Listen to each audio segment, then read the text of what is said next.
Igreja Católica Apostólica Romana.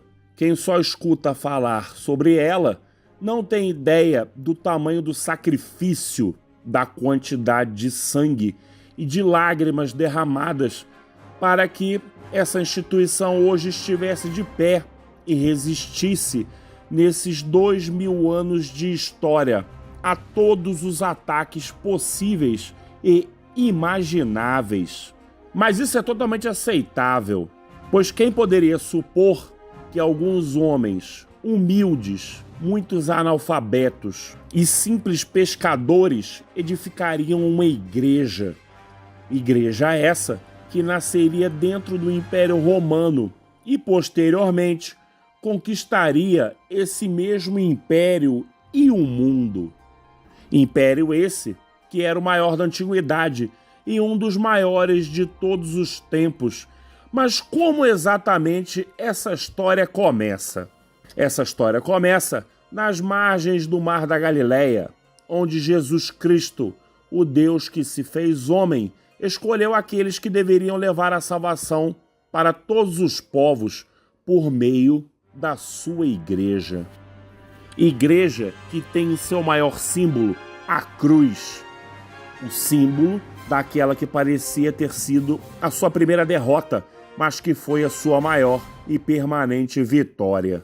Jesus, antes de morrer e ressuscitar para a vida eterna, disse a esses mesmos homens: Ide e fazei discípulos entre todas as nações. Dito e feito, os santos apóstolos saíram pelo mundo, levando o catolicismo com eles. Mas o primeiro obstáculo dessa missão seria gigantesco, do tamanho de um império.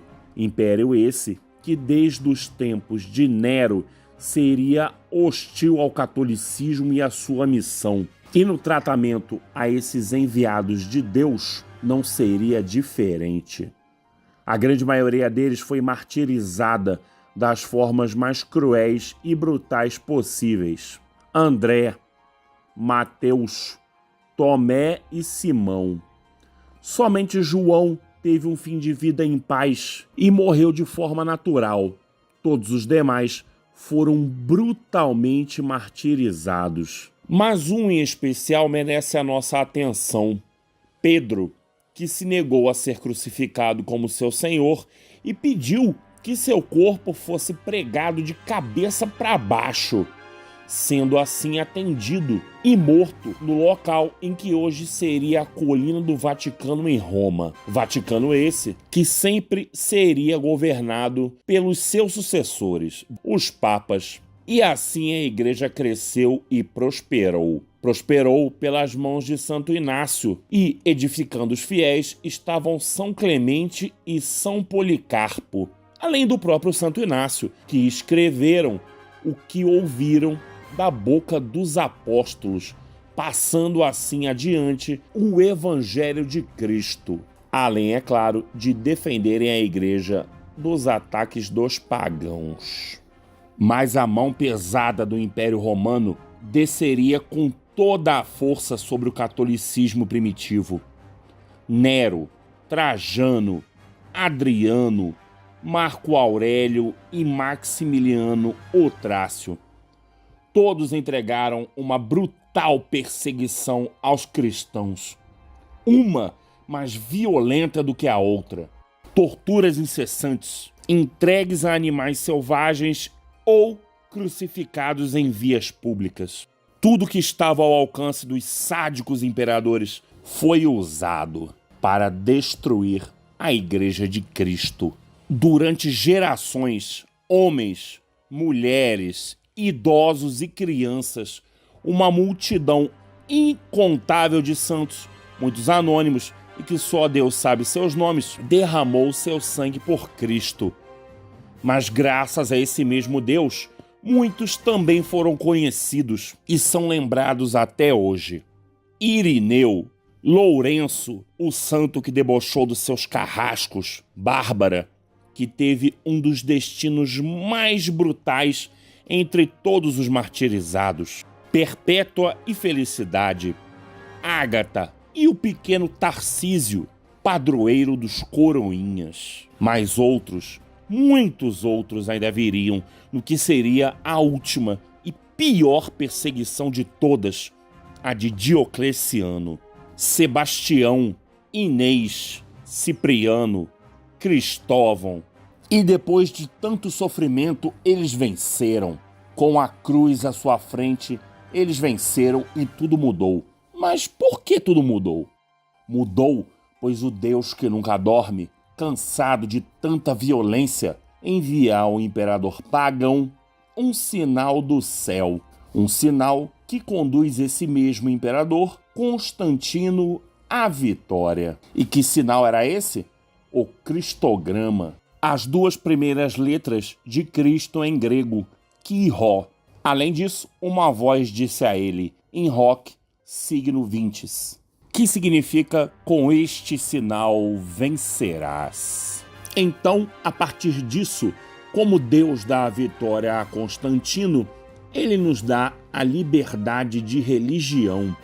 E de religião perseguida, o cristianismo torna-se afavorecida dentro daquele mesmo império que fez sangrar tantos mártires. Fato incontestável é que o sangue dos mártires viria a ser a semente para novos fiéis, e assim foi feito.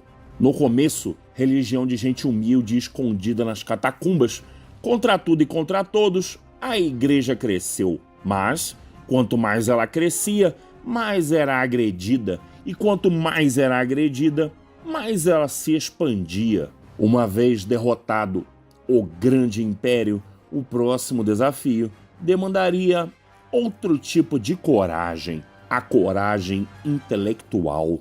Surgia a crise ariana, a primeira grande crise da história da igreja, que durante 50 anos tentou vencer a fé católica, mas os inimigos da igreja não contavam com um santo na linha de frente dessa batalha, Santo Atanásio, que fez a verdadeira fé prevalecer, expondo a verdade, verdade com V maiúsculo, com clareza e precisão.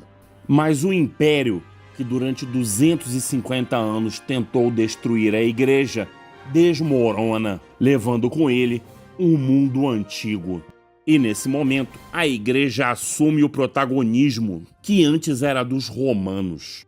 Santo Agostinho aponta o caminho correto, conduzindo a barca de Pedro durante o furacão bárbaro. E contra esses mesmos bárbaros brilha a figura de São Leão Magno, que enfrenta, de peito aberto, nada mais nada menos do que Átila o Huno, o flagelo de Deus.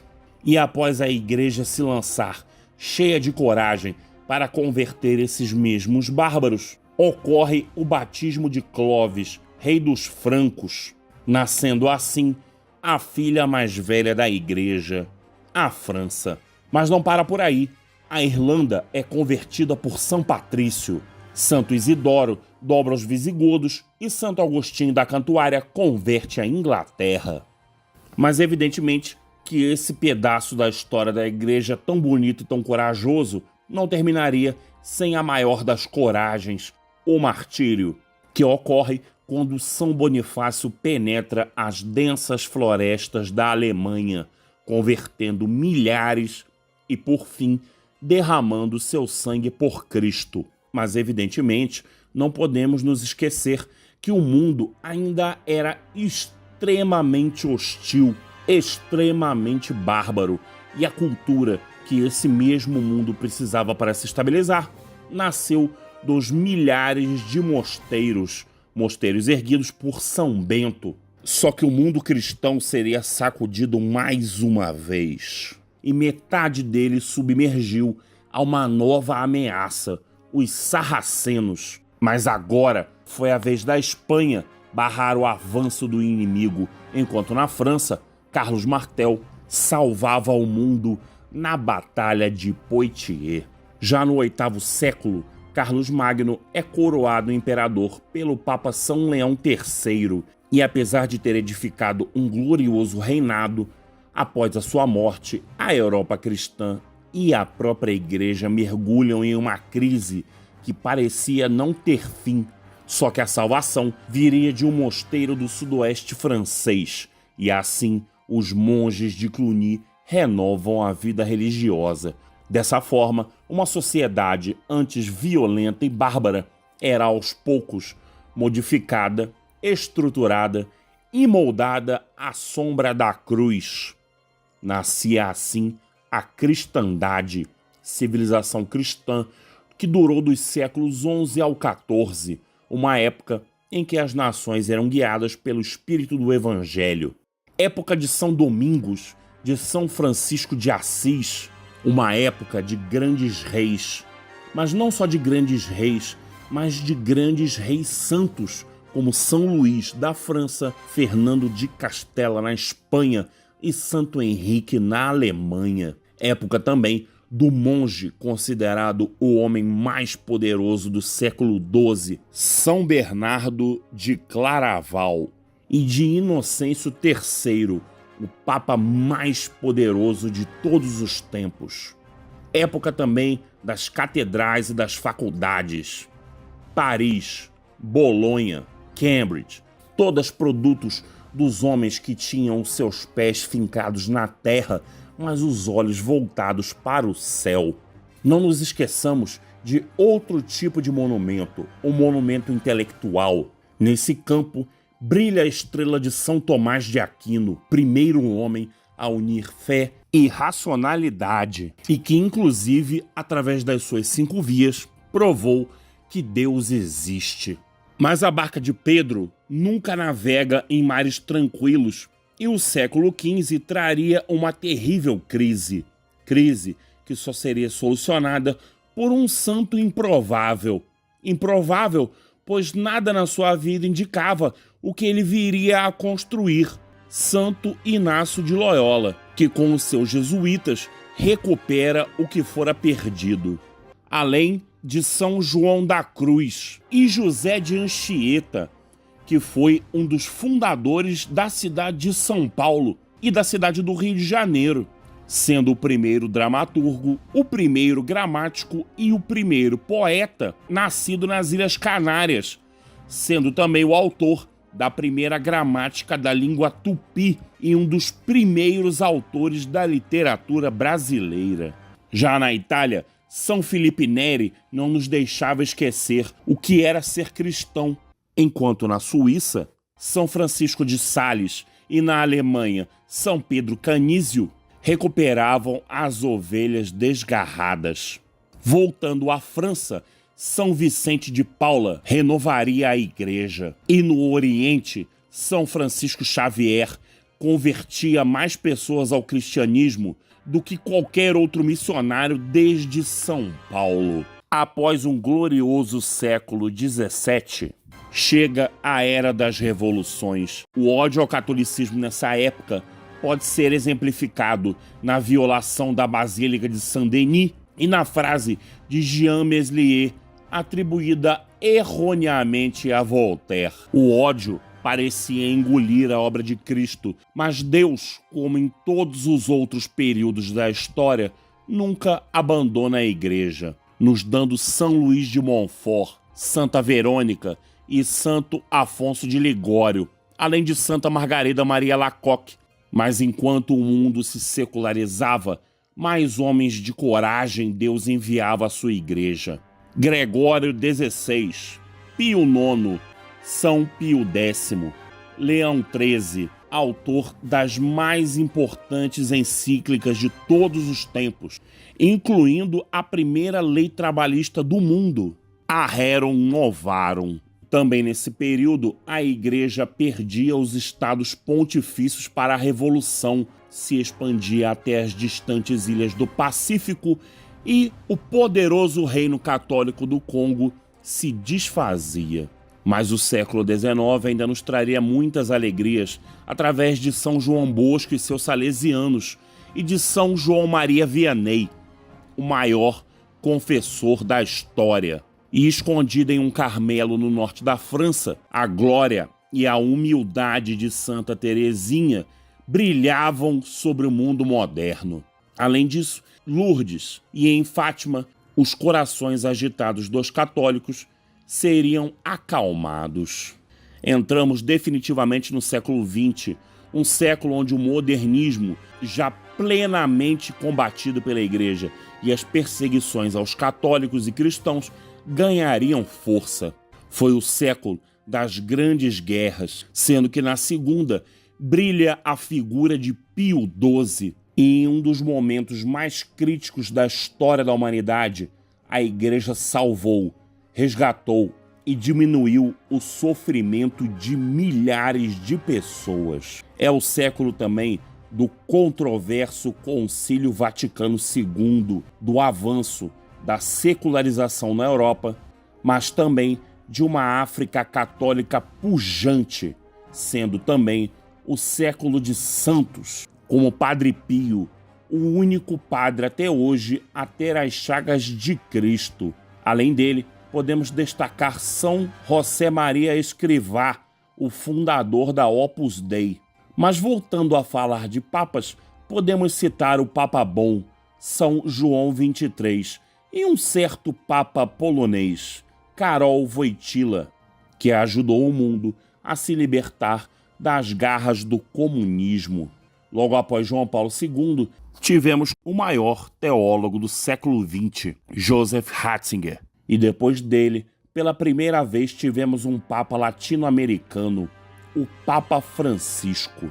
Não poderíamos nos esquecer jamais também dos grandes cientistas católicos que, ao longo de toda a história da Igreja, fizeram do desenvolvimento científico aliado à fé em Cristo algo não só possível, como plenamente realizável.